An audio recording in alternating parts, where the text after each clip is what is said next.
Hare Nama, Hare Nama eva kevalam, Kalo nasteva, nasteva, nasteva gatiranyata.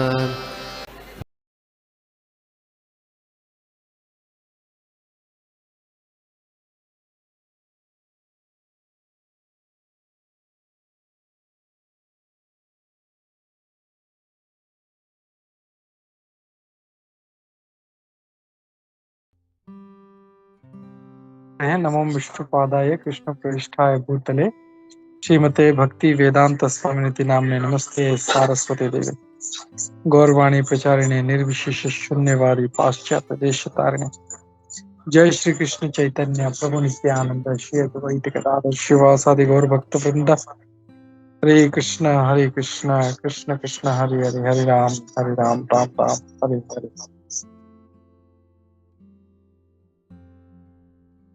हरे कृष्णा। तो हम लोग देख रहे हैं नारद भक्ति सूत्र का सूत्र नंबर 31 और 32 मैं शेयर करता हूं।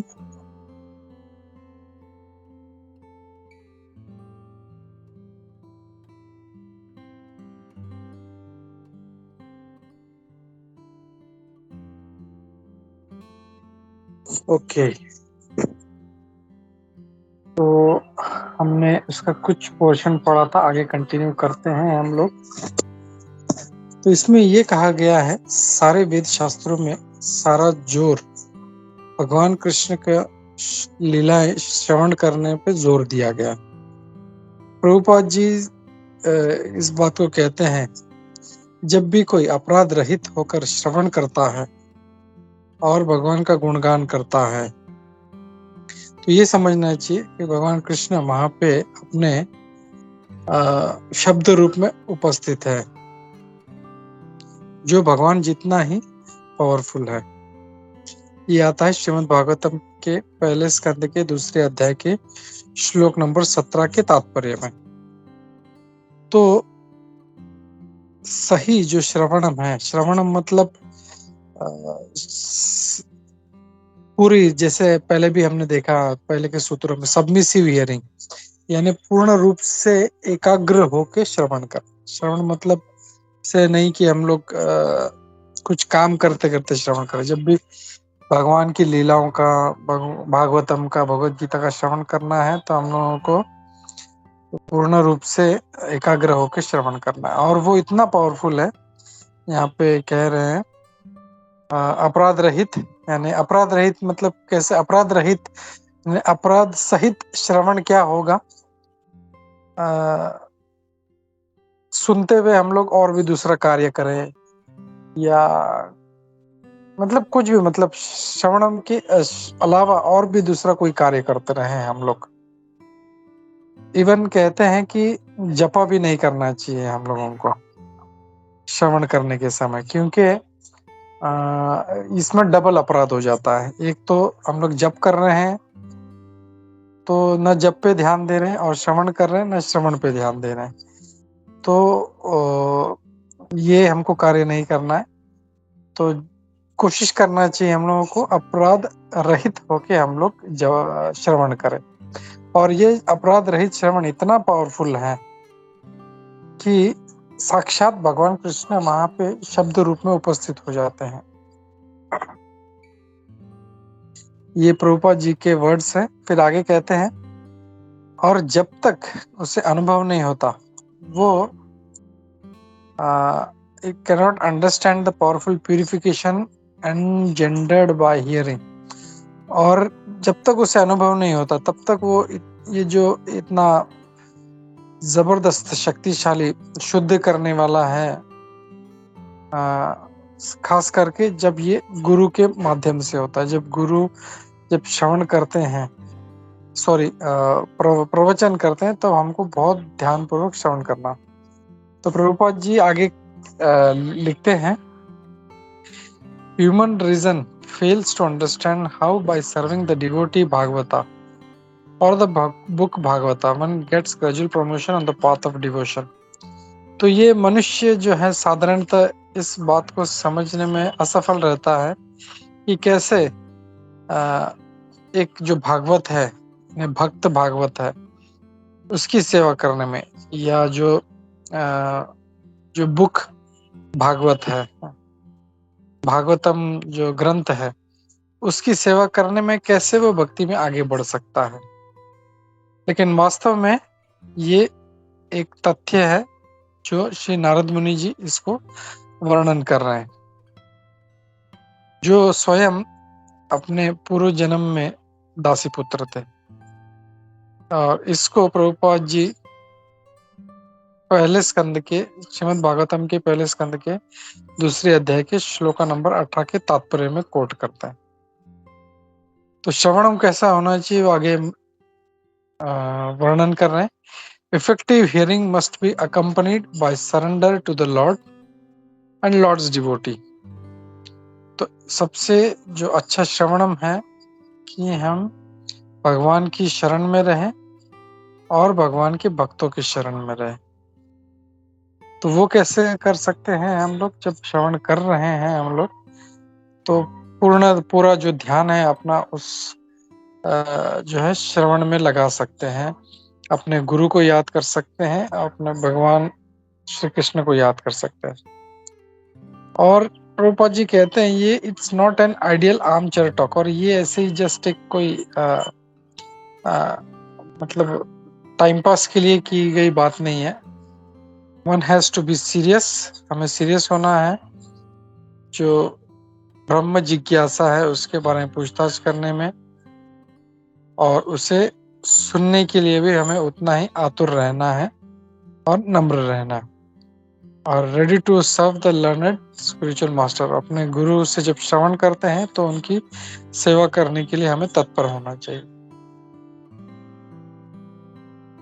फिर आगे कहा गया है, यह नारदा's analogies of king looking at a palace and a hungry man looking at a meal point of the fact that bhakti has to be practiced wholeheartedly if one wants to fully appreciate it। तो ये जो श्लोक है, ये जो सूत्र है जो नारद मुनि कह रहे हैं कि राजा का महल देखने से वो संतुष्ट नहीं होगा, और एक भूखा व्यक्ति सिर्फ प्रसाद को देखने से या अन्न को देखने से वो संतुष्ट नहीं हो सकता। इसका मतलब ये है कि हमें पूर्ण रूप से जो है पूरा मन लगा के हमें भक्ति करना है, अगर हम इसको अच्छी तरह से समझना चाहते हैं। जो दूसरे मार्ग हैं, कर्म योग, ज्ञान योग, और दूसरा जो है योग, अगर इसको अच्छे से हम लोग प्रैक्टिस भी करते हैं तो भी वो कृष्ण भक्ति का टेस्ट नहीं दे सकती। और इसकी तुलना की गई है एक बकरे के गले पे जो निपल होता है उससे कंपेयर किया गया है। वो देखने से तो लगता है कि वो निपल है, लेकिन उसमें से कभी दूध आ नहीं सकता। भले हम उसे कितना भी धोने का प्रयास करें, गले जो गोट है यानी बकरा है उसके गले से कभी दूध नहीं आ सकता। ये सिर्फ हमें गाय से मिल सकता है।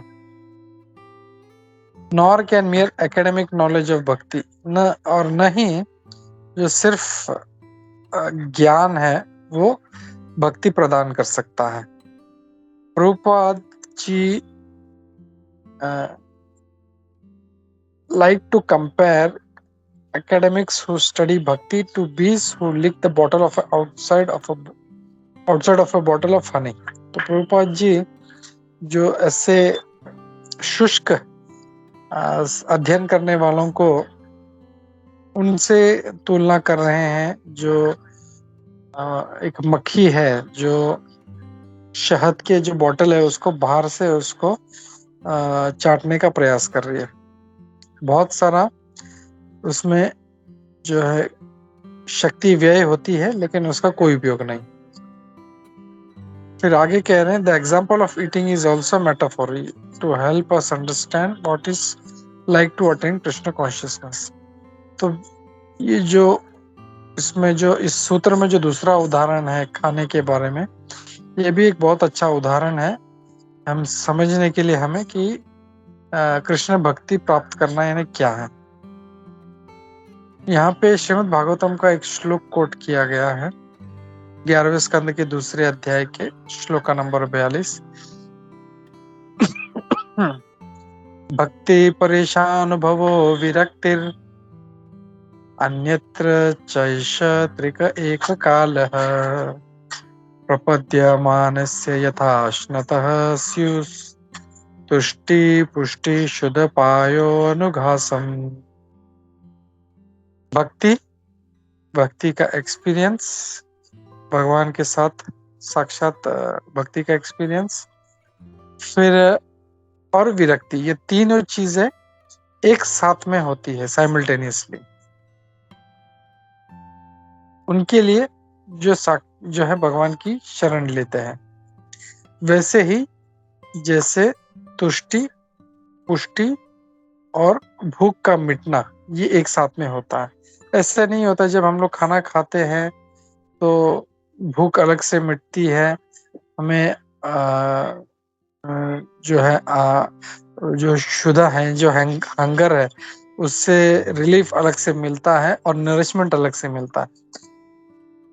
एक एक घास के साथ ये तीनों साइमल्टेनियसली होते रहता है। वैसे ही जो कोई भगवान की शरण लेगा उसे भक्ति, भगवान का एक्सपीरियंस, डायरेक्ट एक्सपीरियंस और विरक्ति, ये तीनों एक साथ में उसको आती है।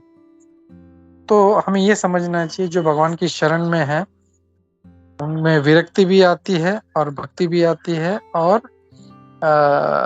जो भगवान के साथ डायरेक्ट साक्षात जो उनके साथ अनुभव है वो भी उपलब्ध होता है। तो ये भागवतम का श्लोक कह रहा है। फिर आगे श्रील प्रभुपाद जी कहते हैं कि किसी दूसरे को आपको सर्टिफिकेट नहीं देना पड़ेगा कि आप कितने कृष्ण भक्त हो या कितना कृष्ण भावना भावित हो। ये खुद आप जब जान जाओगे, हमें दूसरे को पूछने की जरूरत नहीं क्या मैं अच्छा भक्त हूँ, क्या मैं बुरा भक्त हूँ, क्या मैं कनिष्ठ भक्त हूँ, क्या मैं उत्तम भक्त हूँ। ये खुद हम लोग ही जान सकते हैं हम लोग। Similarly if you are hungry, जैसे हम अगर भूखे हैं तो हमको पता है कि हमने खाना नहीं खाया, हम जो है शुदा हमें परेशान कर रही है और ना ही हमें नरिशमेंट मिल रहा है। तो वैसे ही अगर हम भक्ति में आगे नहीं बढ़ रहे तो ये हम खुद समझ सकते हैं। ये बहुत अच्छा उदाहरण है श्रीमद् भागवतम से। और जब जैसे हम लोग खाना शुरू करते हैं तो हमें किस प्रकार संतुष्टि मिलती है, वैसे ही भक्ति में जब अग्रसर होते हैं तो उसका आनंद हमें अपने आप हमें अनुभव होता है, हम खुद समझ जाते हैं। So even the most vivid analogies cannot enlighten us beyond our realization. तो कितना भी बहुत ही एकदम लॉजिकल अगर कोई उदाहरण दे तो भी वो हमें जब तक साक्षात्कार नहीं होता वो हमें ज्ञान नहीं दे सकती। तो अल्टीमेटली हमें क्या करना है, we have to go to spiritual world to see it for ourselves. तो हमें आध्यात्मिक जगत में जाके उसे खुद देखना पड़ेगा। During the 1960s in America में 1960 के आसपास वहां पे वियतनाम वॉर चल रहा था। एक नया भक्त श्रील प्रभुपाद जी के पास आया तो उसने पूछा what is it like in Krishnaloka, Krishnaloka कैसा है। श्रील प्रभुपाद जी ने उत्तर दिया he won't be bothered by the draft board. इसका मतलब नहीं समझा मुझे। You won't be bothered by the draft board. That was suitable and humorous reply for a person plagued with a particular fear, but there is of course much more to Krishna Loka than no draft board. जी कौन प्रभु, can you मतलब आपको कुछ समझा इसमें या सनातन निताय प्रभु? I am not able to grasp. हरे कृष्णा प्रभु जी। प्रभु जी ये जो सूत्र है ये हम लोग ने लगभग 1 या 2 सेशन पहले पंकज प्रभु जी ने बहुत सुंदर तरह से ये बोले थे। ये ड्राफ्ट बोर्ड मतलब प्रभु जी हाँ बोलिए। हाँ ये ड्राफ्ट कोड मतलब प्रभु जी एक तो ये हो सकता है क्योंकि वियतनाम वॉर में मतलब जो पॉलिटिक्स जो होते हैं वो लोग जो डिसीजन करते बोर्ड मीटिंग में, या वो लोग जो ऐसा ये ड्राफ्ट निकाल के वो जो पूरा बताते हैं उसके हिसाब से फिर सबको वो लोग को वो फॉलो करना पड़ता है। जैसे वियतनाम वॉर में वहां पे एक ऐसा सिचुएशन था कि हर घर में से एक व्यक्ति को जाना है वहां पे युद्ध के लिए। तो यंगस्टर्स का वो समय में तभी वो एक टेंशन था कि वो लोग को भी ऐसा युद्ध में भेज दिया जाएगा। तो मतलब शायद ये श्रील प्रभुपाद जी ये बताना चाह रहे हैं प्रभु जी। तो आगे आप शेयर कर सकते हैं, सनातन प्रभु जी और भी भक्त है वो। हरे कृष्ण प्रभु।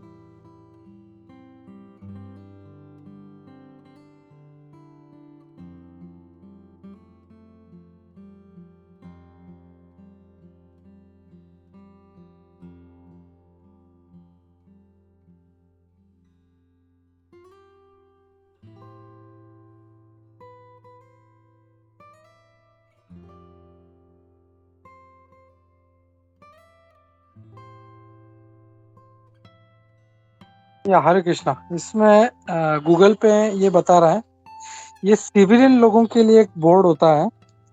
आई थिंक इसीलिए हम लोगों को, आई थिंक ये अमेरिका में ज्यादा मतलब उस टाइम पे प्रचलित था क्योंकि वॉर का टाइम था।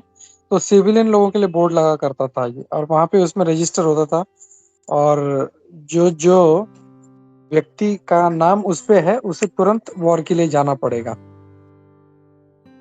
तो that's why it is more relevant to America, शायद इसीलिए हम लोग इसको नहीं समझ पा रहे हैं। But it is clear now, you won't be bothered by the draft board. मतलब कितना ह्यूमरस है। मतलब उस टाइम पे वियतनाम का वॉर चल रहा था, और सभी लोग जो थे वो ड्राफ्ट बोर्ड पे बार बार जाके देखते थे, मेरा नाम आया कि नहीं आया, मेरा नाम आया कि नहीं आया। और उनको एंग्जाइटी रहती थी, अगर मेरा नाम आया तो मुझे जाना पड़ेगा।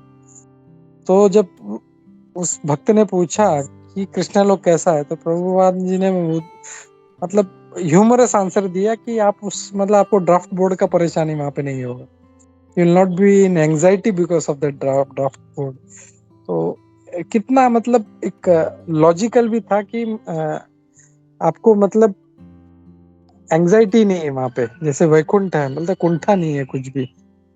तो वो भक्त आसान है, वो नया था तो उसको ज्यादा फिलोसफी दे के भी फायदा नहीं था उसका। वॉज अ न्यू डिवोटी, तो उसको जो नॉलेज देना था प्रभुपाद जी ने उसको उतने एक शॉर्ट में एक ह्यूमरस वे में उसको दे दिया। तो इससे भी हम लोग देखते हैं कि प्रभुपाद जी कितने मतलब एकदम झटपट उत्तर देने वाले थे, और रिलेटेड उत्तर देने वाले थे, और उसको जितना चाहिए उसने जो क्वेश्चन पूछा डायरेक्ट टू दैट। इसके लिए हम लोग देखते हैं कभी कभी प्रभुपाद जी जब उत्तर देते हैं तो we are not able to understand कि प्रभुपाद जी ऐसा क्यों बोल रहे हैं, लेकिन इट इज मोर रिलेटेड। वो जो व्यक्ति पूछ रहा है वो किस चेतना से पूछ रहा है, उसको बराबर प्रभुपाद जी उसको डायरेक्ट करते थे अपना आंसर, क्योंकि प्रभुपाद जी समझ जाते थे कि उसका क्वेश्चन किस लिए है। तो थैंक यू जीव पवन प्रभु जी। और फिर आगे हम लोग देखते हैं, sometimes when Prabhupada was pressed with inquiries about spiritual world, he would reply, you will know when you go there। तो कई बार भक्त लोग पूछते थे कि हम लोग मतलब ये स्पिरिचुअल वर्ल्ड कैसा है, आध्यात्मिक जगत कैसा है। तो प्रभुपाद जी कभी कभी ये उत्तर देते, तुम जब जाओगे तब समझ जाओगे, क्योंकि अभी ज्यादा उनको एक्सप्लेन करके भी वो इतना समझ नहीं पाते थे। इसीलिए प्रभुपाद जी ऐसा बोलता है, जब तुम जाओगे तब समझ जाओगे। ठीक है, तो मैं यहाँ पे रुकता हूँ, और किसी का कोई प्रश्न है, कोई क्वेश्चन है, आप लोगों ने ऑलरेडी कवर किया हुआ है तो आई एम श्योर आप लोगों का ज्यादा रियलाइजेशन होगा इसके ऊपर। ये हम लोग इसीलिए कर रहे हैं क्योंकि ये इसको रिकॉर्डिंग में हम लोग रख रहे हैं। तो आप लोगों ने जो आगे 2-3 सूत्र आगे पढ़े हैं, that is not in recording, so we are doing that. तो please request Jiva Pavan Prabhu. Yes, सनातन नेता प्रभु जी, हरे कृष्णा। हरे कृष्णा प्रभु जी। प्रभु जी मेरा एक एक्चुअली कॉल ऐसा, मतलब मेरा सवाल ऐसा है प्रभु जी, हम लोग अभी जो पढ़ रहे थे कि हम लोग नाम करते समय पूरे ध्यान से नाम करना चाहिए करके। तो अभी मेरा जो, मैं जिस तरीके से चैंटिंग करता हूँ, जो आपको मालूम है कि मैं 16 राउंड तो नॉर्मल रहता है, मतलब जैसे हम लोग करते हैं फुल जितना हो सकेगा, मतलब बैठ के बीट्स पे। लेकिन उसके अलावा जो चैंटिंग होते हैं वो मैं अलग काम करते करते करता हूँ। तो वो चैंटिंग करते समय नाम के पास पूरा ध्यान नहीं होता है, तो फिर वो भी अपराध है क्या प्रभु जी? हरे कृष्णा। हरे कृष्णा। या टेक्निकली देखें तो यस, कि जब भी हमको जप करना है हमको पूरा ध्यान से जप करना है। लेकिन जो आपका जो मिनिमम, जो आपने जो गुरु के जो वचन दिया है कि मैं 16 माला करूंगा, at least that you are doing with focus. और उसके अलावा आप जो एक्स्ट्रा राउंड कर रहे हैं, ऐसा नहीं है, मतलब डजंट, मतलब मैं ये नहीं बोल रहा हूँ कि सर्टिफिकेट है आप करो ऐसे, but you should try to do as much as possible. जितना हम लोग ध्यान लगा कर सके उतना करना चाहिए। बाकी तो हम लोग जब करते ही रहते हैं हम लोग, तो we should try to do as much as possible. हम लोग को ध्यान करते हुए, हम लोग को पूरा फोकस करते हुए हम लोग को करना है। हरे कृष्णा। हरे कृष्णा, क्योंकि वो मैं तब प्रभु जी ऑफिस वगैरह में भी करता हूँ, करके बाकी के काम करते रहे भी करता हूँ, तो वो पूरा फोकस नहीं होता है तभी। But instead of spending the time thinking of useless activities, some कुछ भौतिक चीजों के बारे में सोचने से अच्छा मैं सोचता हूँ कि मैं तभी चैंटिंग करूँ। या करेक्ट। या एंड भगवान का नाम इतना पावरफुल है, हमको पता है कि एक नाम बहुत पावरफुल है। तो instead of wasting our time, why to waste time, भगवान का नाम लो। हम लोग वही कोशिश करते हैं। तो भगवान का नाम जो है important. Hare Krishna. Hare Krishna. Thank you Prabhu ji. Hare Krishna. और थैंक यू प्रभु जी आपको और जीवपन प्रभु जी को। ड्राफ्ट बोर्ड का एक्चुअली इतना बढ़िया जोक था, प्रभुपाद जी ने वो जो आंसर दिया इतना ह्यूमरस था, लेकिन अपने को समझा ही नहीं, आपने वो बाद में समझाने की वजह से समझ में आ गया। थैंक यू प्रभु जी। या थैंक यू प्रभु। एक्चुअली मैं इसीलिए हम लोग ये जो है ना, हम लोग खाली रीडिंग नहीं कर रहे हैं, we are trying to churn the nectar. Prabhupada ने इतना सब बुक्स लिखा है, it is not just for reading but for understanding. उसका मतलब क्या है, कितना अच्छा देखो ना, because we are from Indian background, तो हम लोग को पता ही नहीं ड्राफ्ट बोर्ड क्या होता है। लेकिन जब हम लोग थोड़ा सा इसको सर्च करते हैं, इसका मीनिंग क्या है, तो हमको पता चला कि मतलब वहाँ पे अमेरिका में ऐसा हुआ करता था। सो इट गिव्स इमीडिएटली, हम लोग को क्लियर हो जाता है प्रभुपाद जी ऐसा क्यों बोल रहे हैं। We can connect to that leela. Next time we can immediately, अगर कोई ड्राफ्ट बोर्ड बोलता है तो इमीडिएटली विल रिमेम्बर कि what is a draft board. Prabhupada ने कितना ह्यूमरसली इसका आंसर दिया था। वो जो भक्त था वो तो कितना रिलैक्स हो गया, यार वाह, वहां पे मुझे ड्राफ्ट बोर्ड नहीं देखना पड़ेगा। बहुत बढ़िया था, बहुत बढ़िया आंसर था। ह्यूमरस। या ओके। खाली एक छोटा सा पैराग्राफ बचा है, I will finish that and then will start glorifying Shripad Ramanujacharya. तो हाँ, प्रभु लास्ट जी, में ये एसएस एडमिन करके किसी ने हाथ रेस किया था थोड़े टाइम पहले, अभी वो नहीं है प्रभु जी, तो कोई जस्ट सॉरी, किसने हाथ उठाया था? एसएस एडमिन करके कोई था प्रभु जी, उन्होंने ये दिस इज पंकज, बट अभी है नहीं ना, आई थिंक ना, ही इज देयर। या Pankaj, you want to say something? I think उसके लैपटॉप में माइक नहीं है, so is not will not be able to speak. Maybe he wants to say something about the draft board, I think. If Hare I'm Krishna, not wrong. Prabhuji. Yes, Hare Krishna. So I had just come to speak on that draft board only, Prabhuji, you also said it perfectly, that draft board for that military. And also we have like in US and all, they have even the sports draft board and all. उधर क्या रहता है ना, वो the players that are going to play for the seasons, their names are taken and they are called out, like out of 10 only one are called out, and then they'll be selected by the teams. So actually it is for the military, but now they do it for the sports as well. That is what I wanted to add. Yeah, okay. Because Yeah, but if you see this pastime of Prabhupada, it is more relevant to US war, that yes, Vietnam. Prabhu. Yeah, That's why draft he had draft much board anxiety. उसको इतना anxiety था, draft board नहीं हो इतना document draft board नहीं. yeah. So much relax उसको मिला, and he could understand कि how relaxing it is. Draft board originally US military के लिए था प्रभु जी, वो Yeah, okay. just to like वो just select those selection process, that was Selection process. मतलब जिसका भी नाम आया immediately he has to report to the yes. Now office. that same pratha is gone into this also now. What is that? They do in sports also as well, in NFL and all of US. Okay. Hare Krishna. Only for that I had come to log in and raise it. Yeah. Thanks. This is charging. Okay. Hare Krishna. Hare Krishna. Okay. Just quickly, I'll finish this paragraph. I'll just try to explain this quickly. The conclusion is that Narada and the Acharyas are inviting us to get off the mental platform and to actually participate in Bhakti Yoga. तो यहाँ पे महाराज ये कह रहे हैं कि तो ये सारा जो सूत्र है, ये 31 एंड 32, इसका निष्कर्ष क्या निकलता है? What is the crux? कि हम लोग को ये मेंटल प्लेटफॉर्म से जो हम लोग सोच रहे हैं हमको ये करना है, हम ऐसे करेंगे, हम वैसे करेंगे, and more than getting theoretical, हम लोगों को प्रैक्टिकल अपनी जो है भक्ति अपने लाइफ में हम लोग को लेना चाहिए, other than just discussing, just trying to understand.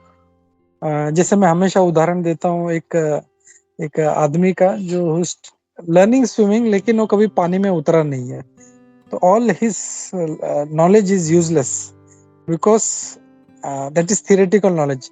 जैसे ही पानी को टच करता है, he will forget all the techniques whatever he has learned. Actual when he practically जब उसमें वो practice करता है, that is more technical and more you can say absorbing and more giving experience. So this is very much the crux कि हम लोग नारद मुनि जी ये कह रहे हैं, बस अब मेंटल प्लेटफॉर्म से उतरो and actual deep dive into the bhakti और इसको महसूस करो, try to feel, not just discuss but try to feel what is bhakti. और ये जो हम लोगों ने श्रीमद् भागवतम का जो श्लोक पढ़ा, भक्ति परेशान भव, तो कैसे एक एक घास जैसे जैसे खाते हैं हम लोग, मोर as we keep taking more and more morsels, we keep feeling stronger, our hunger is quenched. So same thing ये यहाँ पे ये कह रहे हैं, if we want to know what is real, what it really is and taste its fruit, going back to God. तो ये सारा crux है इसका. I will stop here quickly, and if anybody has any comments or doubts, we can take that quickly. Hare Krishna.